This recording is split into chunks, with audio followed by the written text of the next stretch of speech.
What I like most about Mal is the fact that she is so aware of herself, and that she, you know, I think it's a very human thing to be locked into, you know, sort of who you are in the world.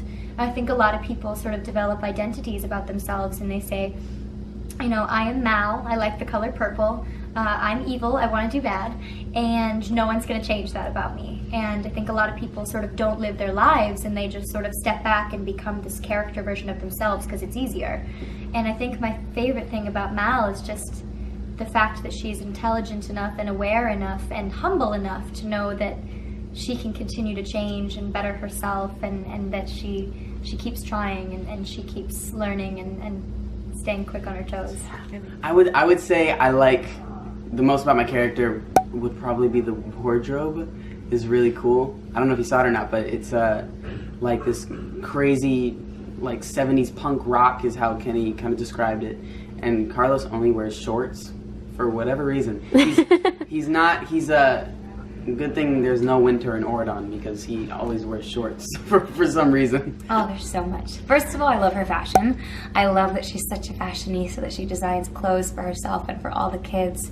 I love that she's like very rock and roll meets princess. I love that. And her blue, of course. I love the blue. I also love that I got to sing and dance and do what I love in this movie. So I got to do all my love, singing, acting, and dancing. But what I love most about Evie is her story.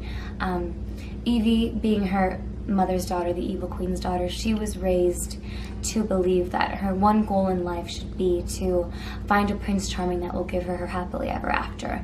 And that in order to find that prince, she needs to be beautiful, and that what defines her is her reflection in a mirror.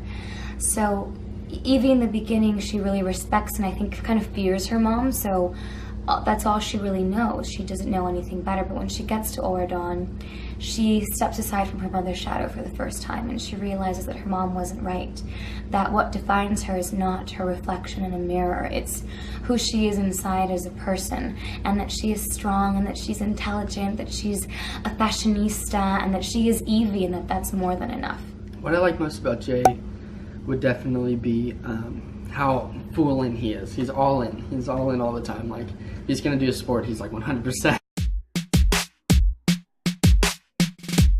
Definitely, I think, you know, parents are the people who raise us, who we spend the most time, who we admire, who sometimes we like to be with them, so most definitely parents definitely affect a lot a child's upbringing and who they are and their personality. But I think what is so beautiful about this movie is that it teaches us that no matter who our parents are and what our upbringing is, and whether if it was good or whether it was bad, you can choose your own path, and you can choose to be whoever you want to be, and that's exactly the story of Mal, Evie, Jay, and Carlos. Yeah, I think they do. But at the same time, they don't define who you are. They don't make you who you are. You get to choose who you are. You choose your own path, and that's very much what Descendants is about. It's a choose your own fate kind of story.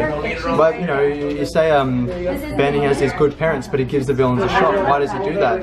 You know, Ben has a very strong sense of moral justice. He knows, he understands what he does. He understands the wrong and the right in the world, and he wants to make a difference. He wants to make a change. I learned a lot from Ben. I can't wait to see where he goes as a character. I actually think that Mal's mother, Maleficent, is most influential in the beginning of the film, when, you know, she's actually at her worst. Because sort of like a street dog, you know, you see a street dog and your mother says, don't touch the dog, even though you're like, puppy! And it's like growling and like frothing at the mouth. And it's because, you know, the street dog has only ever known the cold and the lonely nights and people being mean and abuse and fear. And it's the same, you know, it's like if that had never happened, it would have been such a sweet dog. It doesn't mean that it's a bad dog by nature, it's just what happened to it. And so that's the same thing with Mal, because she just doesn't know any better. And I think that's mostly because of the way that Maleficent raised her. So she actually transforms most where she gets away from her mother. The parents definitely influence the child's personality. That's the problem with Jay and pretty much all the villain kids, is that they've grown up being told, like, this is what you're supposed to do, steal and rob and take as much as you can. And you know, when they get sent to this new world, Oridon, their eyes are opened and they get to see, they find who they are, you know, rather than who their parents want them to be. A wizard, some kind of wizard, probably Ian McKellen from Lord of the Rings, Gandalf. Probably choose Gandalf so we could get back to the mainland if we wanted to. I think I would probably choose to bring a journal for my thoughts, because I think that would be a really transformative experience. I think it would be very scary, and I think I would, you know, I would want to know what my thoughts were, especially if I started to get a little delirious. I would want to bring a water filter, you know, those like straws that help you filter water, because they always talk about how you can't drink the seawater because there's salt and it makes you more dehydrated. And then I would want to bring an umbrella so I wouldn't get burned. And then I would want to bring my own personal like little Wi-Fi thing so that I could be like, help me, tweet from the island, get me off the island. Oh, that's a hard one. Maybe one who's not very mean, because I wouldn't want a mean parent. So, whatever the nicest Disney villain would be, whatever that would be, I can't even. I don't know. Ooh, a villain.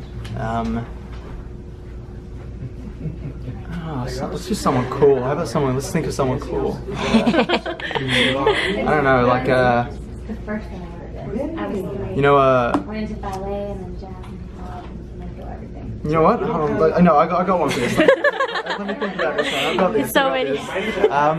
Maybe like, I don't know, I like, I was trying to think, I like Hercules, and I was like, oh, who's the villain from Hercules? But like, being the son of Hades just doesn't sound right. Just doesn't sound right. I don't know, like the, you know, the Huns, and yeah, he seems like a tough guy. He seems like a cool dad to have. And, like the mum could be like a, you know, what's it called, Ursula. You know, imagine mother of, that'd be a terrifying child. Ooh, I don't know if I would want a Disney villain to be my parent in real life, but if I could play the daughter of one, I think it would be really fun to play the daughter of, who's like the evil sorcerer magic man from Princess and the Frog? The like really evil one from the underworld. At the end of that, he gets taken into a grave. That's so scary. I would love to be the daughter of him because he's really intense and cool. I would choose Ursula because I think it would be cool to see me with 8 legs. I would definitely use her leather jackets. I love Evie's leather jackets. I love all of Evie's accessories. She always wore lots of earrings and bracelets and rings. I love her purse. She has a really cool purse it's kind of like a chest, like the evil queen's chest. And I love she wears a shirt that says fairest because she thinks she's the fairest of them all, and I love that shirt. But I just love her style of like rock and roll princess. Like that's something that girls everywhere can wear.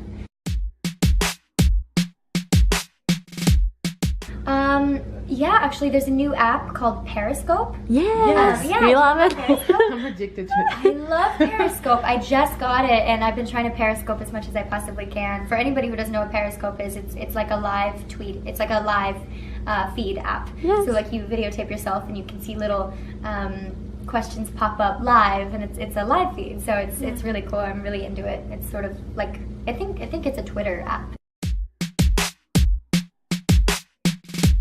Well, when I was in middle school, I wasn't having the best experience in school and with friends. It was a little hard for me, and I moved schools. I decided to change schools in the 7th grade, and that was really scary because it's always scary to go into a new school and to try and make new friends, and whether you want to be cool, are you cool enough to be with the popular ones, or are you going to be weird? You never really know, and when you find that group of friends that just loves you for who you are and accepts you for your weirdness, and it's really, really beautiful, and I had a really good experience when I moved school, so. My favorite movie when I was growing, I mean, pretty much all of the Disney movies, but I really like Mulan just because I like the message in it. I like that, you know, she went for what she wanted, regardless of what anybody said. I think that's awesome. So that was probably my favorite. My favorite Disney princess and fairy tale was always Beauty and the Beast, because Belle was the first Disney princess who had brown hair and brown eyes like me. So I thought that I kind of looked like her, so I would dress up like her for Halloween every single year. But I also always loved Snow White. My favorite Disney movie is either Tangled or Frozen. I think I reread The Fault in Our Stars. Oh, you cried? I read that book for the first time like 4 years ago. I think I was in the middle of studying for midterms, and I was just crying in my bed in my dorm room. And then when the movie came out, I was like, I don't want to see it. It's going to ruin, you know, because you can create this beautiful image in your head of what you imagine it to be. And I fell in love with the movie, and I think I just reread the book in December. It was so beautiful. Well, I love following Instagram like fashion bloggers, and I love Chiara Ferrari. Yeah, me too. Oh, she's so beautiful. her fashion is everything. Yes. I love her. For someone who really wants to experience their dream, I think you can actually learn a lot from Descendants, because the biggest message that Descendants puts forward is no matter where you come from, no matter who your parents are, no matter how far away you are from where you want to be in your life, and no matter if you come from a broken home or a happy home or something in between, you can be whoever you want to be, and you are the captain of your own ship that is your life, and nobody can tell you where you can end up, and it doesn't matter where you start out. It just matters how hard you want to work and what's in your heart. So, well, I would just say to never stop dreaming. Dream big, dream beyond the clouds, beyond the moon. Always dream, and always keep that alive in you, and always believe in yourself. Believe in yourself, and just know that anything is possible if you work really, really hard and you believe that you can do it. Working with Disney and, you know, acting as a kid is difficult. It's a lot of work, but I love it, and it's, you know, my job, and it's what I do, and I really enjoy myself when I'm doing it. So it's just a lot of fun, and it's a lot of work, you know. You gotta kind of earn everything you get, but it's really fun, and, you know, if you're dedicated and you're determined, you can do it. You know, I definitely would say you just gotta try your hardest, because if you think you're trying your hardest, there's always someone trying harder than you. And if you have an opportunity that you've been given, there's always someone who can do it better. So really, just you gotta keep getting better, because there's always somebody. You think you're like, oh, I'm in my own category, like, you know, like there's no one else that, you know, does. Yeah, but then there's definitely somebody who's just a little bit better, and you're like, ah, God, if only I'd tried a little. I quit acting before I got Descendants, and you know, like, you know, it happens to every actor. They go like, you know, oh, I can't do this job anymore. You know, it's time for me to you know, get a real job. You know, it's time for me to go out and do something. Acting isn't a viable career option for me. So I gave up. And, you know, I knew that I would still do it. I'd still be doing acting as a hobby. I'd still be stage acting and screen acting where, you know, where I could, but I'd have to leave it as my career choice. And as I was doing that, my agent called up and she said, "Don't do that. Don't, you know, make this decision. Keep doing auditions." And I said, "Okay, I'll do a last few. I'll give night effort into it." And it was that last stretch, the last run I did, that was really the one that booked me this job, the one that got me over here. It was when I thought that I had nothing left, I was like, you know, it paid out, it cashed in. Que gracinha que é o prédio da Disney. E os dálmatas. Acabaram as entrevistas, nós já voltamos pro hotel e agora